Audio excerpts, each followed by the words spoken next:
दोस्तों, कुछ हफ्तों से लक्षद्वीप की पब्लिक का गुस्सा एडमिनिस्ट्रेशन की तरफ बढ़ता ही जा रहा है और उसका कारण कुछ कंट्रोवर्शियल कानून हैं जो कि वहां के एडमिनिस्ट्रेटर प्रफुल्ल के पटेल लाए हैं। एडमिनिस्ट्रेशन का मानना है कि ये कानून लोगों की सेफ्टी और वेलबींग को मेंटेन करने के साथ टूरिज्म को भी प्रमोट करेंगे, पर यहाँ की पब्लिक का मानना है कि ये सारे कानून उनके सोशल और कल्चरल फैब्रिक को खराब कर देंगे।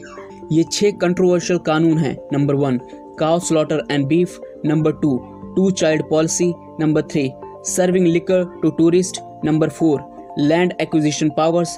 Number 5, anti goonda regulation. और नंबर 6, कोविड-19 स्टैंडर्ड ऑफ प्रोसीजर। इन कानून को स्टडी करने से पहले हम लक्षद्वीप आइलैंड की ज्योग्राफी, डेमोग्राफी और पॉलिटिक्स को थोड़ा सा जान लेते हैं। ज्योग्राफी। लक्षद्वीप में टोटल 36 आइलैंड्स हैं जो कि केरला से सबसे नजदीक हैं और इन 36 आइलैंड्स में से सिर्फ 10 में लोग रहते हैं। लक्षद्वीप पहले मद्रास प्रेसिडेंसी का पार्ट था, लेकिन 1956 में केरला राज्य की फॉर्मेशन के बाद इसको यूटी का दर्जा दे दिया गया। डेमोग्राफी। 2011 सेंसस के हिसाब से लक्षद्वीप की टोटल पॉपुलेशन 65,000 है और इसमें से 96% मुस्लिम्स हैं। पॉलिटिक्स। इस यूटी को अभी लोकसभा के एमपी मोहम्मद फैजल सर्व कर रहे हैं जो कि एनसीपी पार्टी से बिलोंग करते हैं और यहाँ मेनली 2 पार्टी की डोमिनेशन है, एनसीपी और कांग्रेस। चलिए अब हम उन कंट्रोवर्शियल कानून के बारे में जानते हैं। Number 1, cow slaughter and beef. इस कानून के मुताबिक लक्षद्वीप में काउ, काफ, बुल और बफेलो को बिना सर्टिफिकेट स्लॉटर करना बैन होगा और यह बीफ प्रोडक्ट्स की सेल, ट्रांसपोर्ट और स्टोरेज को भी प्रोहिबिट करता है। इस कानून को ना मानने वालों पर 10,000 तक का फाइन और 1 साल तक की जेल भी हो सकती है। प्रोटेस्ट का कारण। लोगों का कहना है यह कानून हमारे कल्चर और ईटिंग हैबिट्स को पूरी तरह खराब कर देगा और यह कानून हमारी कंसल्टेशन के बिना लाया गया है। Number 2, 2 child policy.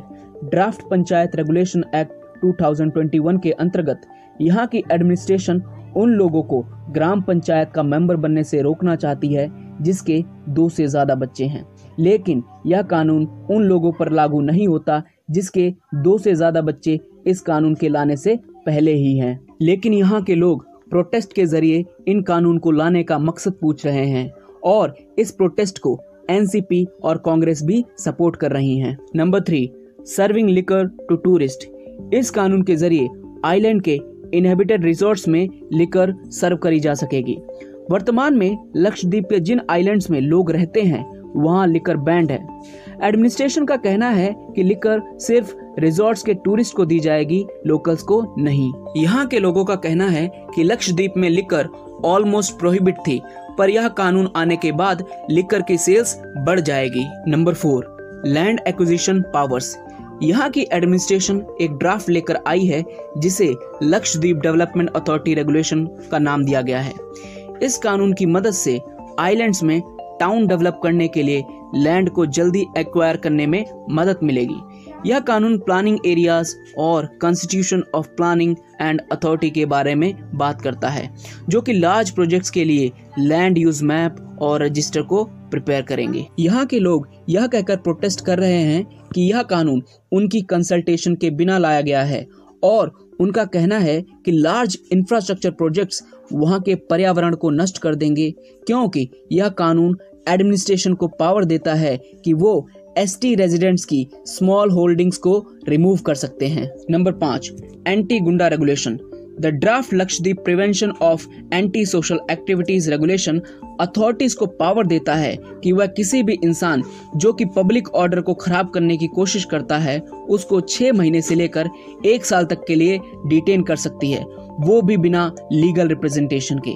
यहाँ के कलेक्टर का कहना है कि आइलैंड ज्यादातर पीसफुल है, लेकिन कुछ रिपोर्ट से ड्रग और वेपन्स के बारे में पता चला है, इसलिए यह कानून यूथ को इन इलीगल एक्टिविटीज से दूर रखने के लिए लाया गया है। लेकिन यहाँ के लोग इस कानून से बिल्कुल खुश नहीं हैं क्योंकि उनका कहना है कि लक्षद्वीप में पूरी कंट्री के मुकाबले क्राइम रेट सबसे कम है और लोगों का मानना है कि यह कानून उन लोगों को पकड़ने के लिए लाया गया है जो कि एडमिनिस्ट्रेशन को अपोज करते हैं। नंबर 6, कोविड-19 स्टैंडर्ड ऑफ प्रोसीजर।